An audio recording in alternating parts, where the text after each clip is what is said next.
تو تسلیم کہ مسئلہ یہ ہے کہ عمر فاروق بھی جنتی ہیں، صدیق اکبر بھی جنتی ہیں، جبھی تو جنت میں اور میدان محشر میں نبی پاک علیہ الصلوۃ والتسلیم۔ اور دوسرا قول نبی پاک کا یہ بھی ہے کہ دنیا میں جو مجھ سے جتنی محبت کرے گا، دنیا میں جو میرے ساتھ رہے گا، قیامت کے بعد جنت میں بھی وہ میرا ساتھی ہوگا۔ آئیے حضرت صدیق اکبر سے شروعات کرتے ہیں، یہ چند شعر پورا کرنے کے بعد کہ سرکار کا دربار نہیں دیکھ رہے ہیں کیا؟ دربار میں دو یار نہیں دیکھ رہے ہیں کیا؟ شرف امامت پہ ہے صدیق اکبر اور مقتدیوں میں، امامت پہ ہے صدیق اکبر اور مقتدیوں میں تم حیدر کرار نہیں دیکھ رہے کیا؟ تم حیدر کرار نہیں دیکھ رہے ہیں کیا؟ مطلب یہ ہے کہ نبی پاک علیہ الصلوۃ والتسلیم کی ظاہری زندگی میں حضرت صدیق اکبر نے 17 نمازیں پڑھائی۔ نبی پاک علیہ الصلوۃ والتسلیم کا بھی ظاہراً وصال نہیں ہوا، نبی پاک علیہ الصلوۃ والتسلیم موجود ہیں، اور ایسے میں حضرت صدیق اکبر نے 17 نمازیں پڑھائی۔ اگر کوئی یہ کہے کہ نہیں خلافت کے حقدار حضرت علی ہیں تو نبی پاک فرما دیتے صدیق اکبر تم امامت سے باہر ہو جاؤ، تم مقتدی بن جاؤ، علی کو امام بناؤ۔ لیکن نہیں، نبی پاک علیہ الصلوۃ والتسلیم کی دوسری جگہ پہ ایک فرمان علی شان بھی ہے۔ نبی پاک فرماتے ہیں جس قوم میں صدیق موجود ہو اس قوم میں کسی دوسرے کو امام بنایا ہی نہیں جا سکتا۔ جس قوم میں صدیق جیسا انسان موجود ہو پھر اس قوم کو کسی اور کو امام بنانے کی ضرورت نہیں۔ یعنی ایسے ٹائم پہ جب صدیق اکبر بظاہر حیات ہوں، ایسے وقت پہ امامت کے اگر کوئی حقدار ہے تو صرف حضرت صدیق اکبر ہی ہے۔ جبھی تو نبی پاک علیہ الصلوۃ والتسلیم کی ظاہری زندگی میں نبی پاک علیہ الصلوۃ والتسلیم کے رہتے ہوئے حضرت صدیق اکبر 17 نمازیں پڑھا رہے ہیں۔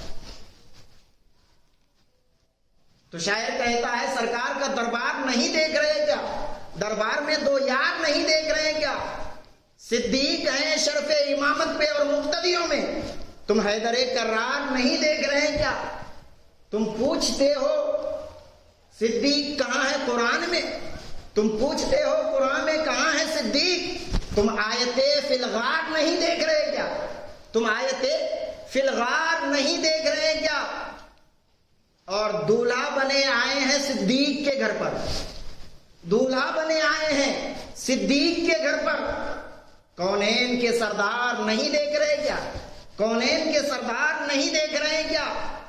اللہ اکبر۔ کہنے کا مطلب اور مقام یہ ہے کہ حضرت صدیق اکبر کا جو مرتبہ اور مقام ہے، نبی پاک علیہ الصلوۃ والتسلیم فرماتے ہیں مولا جس نے میرے ساتھ بھلائی کیا تھا، جس نے مجھ پہ احسان کیا تھا، میں نے ان کا احسان کا بدلہ چکا دیا ہے، لیکن مولا صدیق اکبر کے احسان کا بدلہ تو ہی قیامت میں چکانا، صدیق اکبر کے احسان کا بدلہ تو ہی قیامت میں چکانا۔ حضرت صدیق اکبر کی ذات کیا ہے؟ حضرت صدیق اکبر سب سے پہلا وہ انسان جو نبی پاک علیہ الصلوۃ والتسلیم پر ایمان لے آئے، سب سے پہلا انسان۔ ورنہ عورتوں میں حضرت خدیجہ ہیں، بچوں میں حضرت علی ہیں، اور غلاموں میں حضرت بلال ہیں، لیکن عام لوگوں میں سب سے پہلے جو ہے ایمان لے آنے والے حضرت صدیق اکبر کی ذات ہے۔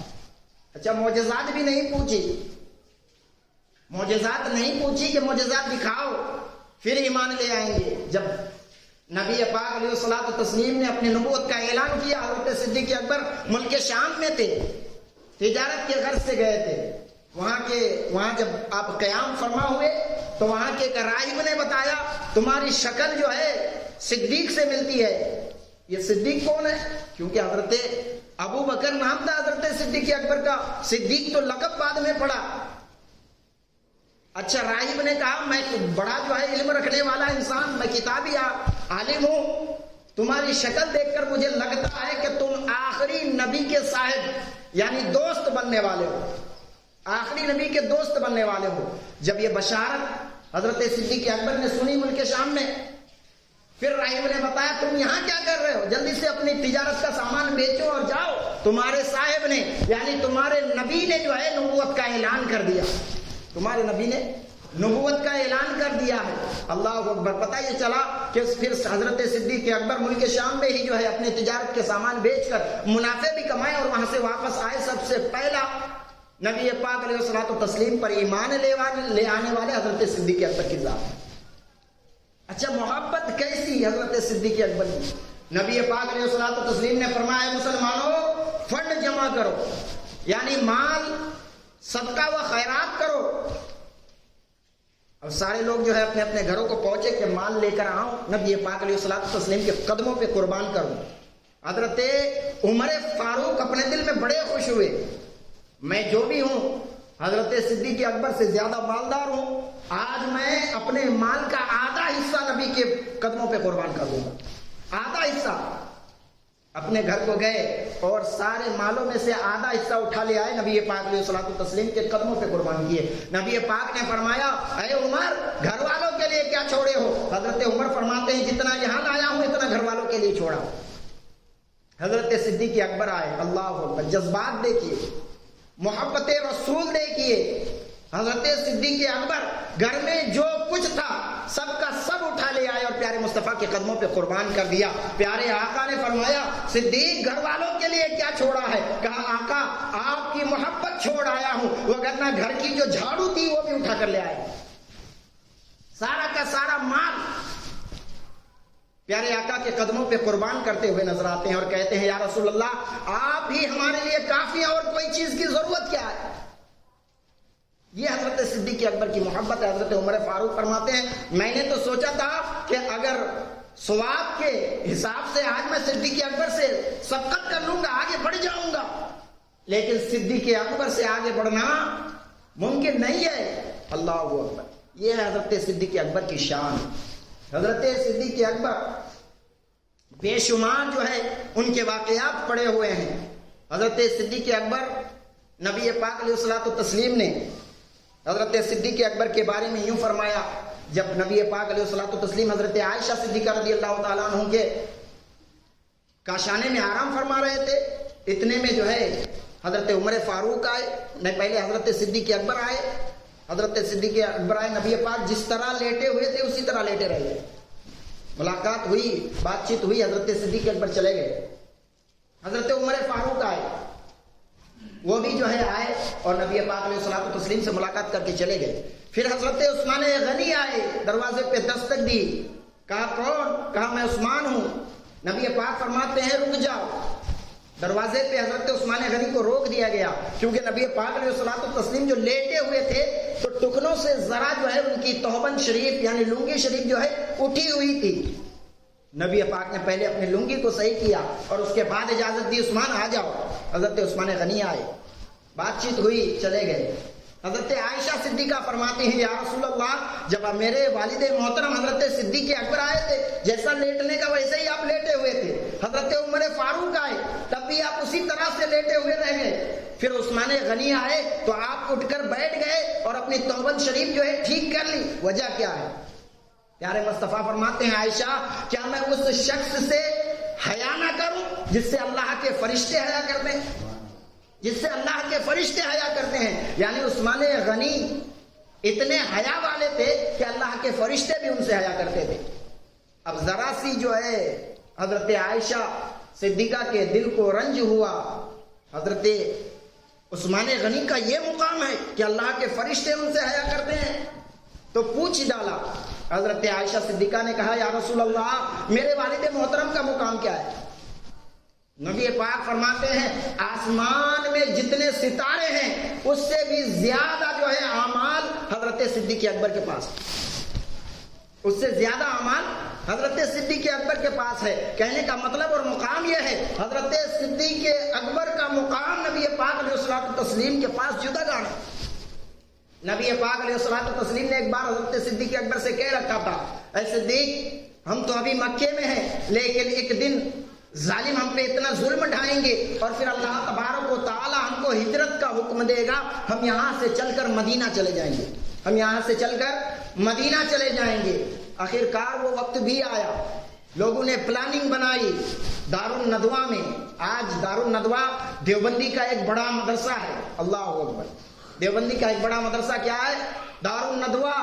عربی میں دارالندوہ اس کو کہتے ہیں جس میں نبی پاک علیہ الصلوۃ والتسلیم کے قتل کا پروگرام بنایا گیا، نبی پاک علیہ الصلوۃ والتسلیم کے مارنے کی سازشیں کی گئی، اسے دارالندوہ عربی میں آیا ہے اس گھر کا نام. اور ان حرام خوروں نے نے مدرسہ کا نام دارالندوہ رکھا ہے. اللہ اکبر. بلکہ دارالندوہ تو اس وجہ سے تھا کہ نبی کے مارنے کی پلاننگ کیا جائے. کچھ جدا گانا نہیں ہے, تب نبی بحیات تھے ظاہراً, تو نبی کو مارنے کی سازش جو ہے دارالندوہ میں کیا جاتا تھا.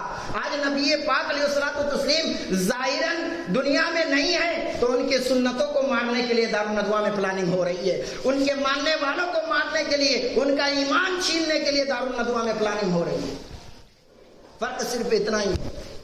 اچھا, دارالندوہ میں پروگرام کیا بنا؟ شیطان نے آ کر بھی مشورہ دیا, کوئی ایک مارو گے تو قبیلہ قریش تمہیں بخشے گا نہیں, خون کے بدلے میں خون, جان کے بدلے میں جان, تو قبیلہ قریش بھی تمہیں مارتا ہوا نظر آئے گا. لہذا کرنا یہ ہے کہ ہر قبیلے کا ایک شخص ایک بار ہی حملہ کرو نبی پاک پر. جب سارے قبیلے مل کر حملہ کریں گے تو کسی ایک کو مارنا ممکن نہ ہوگا, پھر سارے قبیلوں کی بات آئے گی, فدیہ دے کر جو ہے معافی ہو جائے گی. اچھا, پلاننگ بنی. 40 بڑے سے بڑا قبیلے کا سردار کافر نبی پاک علیہ الصلوۃ والتسلیم کے کاشانہ کے باہر اپنی نظریں ٹکائے ہوئے ہیں, اپنے ٹارگٹ کو دیکھ رہے ہیں کہ جیسے ہی نبی باہر نکلے سب کی تلواریں نبی پاک علیہ الصلوۃ والتسلیم کے اوپر گرے. نبی پاک علیہ الصلوۃ والتسلیم نے کیا کیا؟ حضرت علی کو بلایا اور کہا, علی میرے بستر پہ سو جاؤ, میرے بستر پہ سو جاؤ, صبح اٹھنا, اس کی فلاں کی امانتیں ہیں, امانتیں بانٹ دینا, اس کے بعد مدینے آنا, امانتیں بانٹنے کے بعد مدینے آ جانا. اللہ اکبر. نبی پاک علیہ الصلوۃ والتسلیم مٹھی میں کچھ کنکریاں یا بالو اپنے ہاتھ میں اٹھایا, اس میں کچھ دم کیا, کافروں کے جانب پھینک دیا. اللہ تبارک و تعالیٰ کلام پاک میں فرماتا, یہ اے میرے محبوب, تم تو یہ دیکھ رہے ہو کہ یہ تمہیں دیکھ رہے ہیں, لیکن حقیقت یہ ہے کہ یہ تمہیں دیکھ نہیں پا رہے ہیں. حقیقت یہ ہے 40 کافر 80 آنکھیں نبی پاک کو ٹارگٹ بنائے ہوئے ہیں, لیکن نبی پاک ادھر ہی سے گزر جا رہے ہیں, کسی کو خبر نہیں ہو رہی. نبی پاک ادھر ہی سے گزر گئے. اچھا, حضرت علی سے کسی نے پوچھا, حضرت علی یہ تو بتاؤ سب سے اچھی نیند, چین و سکون کی نیند تم نے کب کی ہے, کب کی ہے؟ حضرت علی فرماتے ہیں, ہجرت کی رات میں نے چین و سکون کی نیند کی, ہجرت کی رات میں نے چین و سکون کی نیند کی. اے حضرت علی, جس بستر کو ٹارگٹ بنایا گیا ہے, جو مرگ کا بستر ہو سکتا ہے, یعنی کافروں کی پلاننگ یہ ہے کہ محمد سوئے ہوئے ہیں, تو اگر وہ چاہتے تو باہر دروازے پہ تو انتظار کر رہے تھے, نبی پاک نہیں نکلتے تو آتے, ایک بار کی دروازہ توڑا جاتا یا دروازہ کھولا جاتا اور بغیر پوچھے ہی اس بستر پہ تلواریں چلا دی جاتی. یہی ہو سکتا تھا, کیونکہ ٹارگٹ موجود تھا کہ یہاں پہ تو نبی پاک ہی آرام فرما ہوتے ہیں, لہذا نبی پاک کو جو ہے ان کو مارنا تھا, پلاننگ بنا رکھی تھی. تو ایسا ہوتا کہ کہیں تم نبی کے بستر پہ تم سوئے ہوئے تھے, کافر نہ جانتے تھے کہ علی سوئے ہیں, کافر تو یہ سمجھ رہے تھے نبی سوئے ہیں, کافر سمجھ رہے تھے نبی سوئے ہیں, تو ایک بار کی کافر آ کر حملہ کرتے, تمہاری جان جا سکتی تھی, اور تم کہہ رہے ہو ایسی بستر پہ ہم نے جو ہے چین و سکون کی نیند کی. وجہ کیا ہے, وجہ کیا ہے؟ تو حضرت علی فرماتے ہیں, چین و سکون کی نیند مجھے کیوں نہ آئے؟ ایک انسان کو چین و سکون کی نیند اس لیے نہیں آتی کہ نہ جانے موت کب آ گھیرے, موت کبھی بھی آ سکتی ہے. اس لیے مومن مسلمان جو ہے باوضو ہو کر سوتے ہیں, پاک ہو کر سوتے ہیں, تاکہ ہو سکتا ہے اگر نیند کی حالت میں موت آ جائے تو کم سے کم پاک و صاف رہوں, باوضو رہوں. ایسے میں موت آئے تو اللہ ہو سکتا ہے میرے گناہوں کی مغفرت فرما دے, اسی لیے مومن پاک و صاف رہتا ہے. تو خوف کس چیز کا ہوتا؟ خوف اس چیز کا کہ کہیں موت نہ آ گھیر لے, موت نہ آ گھیر لے. لیکن نبی پاک جاتے جاتے یہ کہہ گئے تھے, اے علی میرے بستر پہ سو جاؤ, صبح اٹھنا, صبح اٹھنا. یہاں سے مجھے سمجھ میں آ گیا کہ علی کسی دن بھی مر سکتا ہے, لیکن صبح تک نہیں مر سکتا, کیونکہ میرے موت کی گارنٹی نبی پاک نے پہلے ہی دے دی.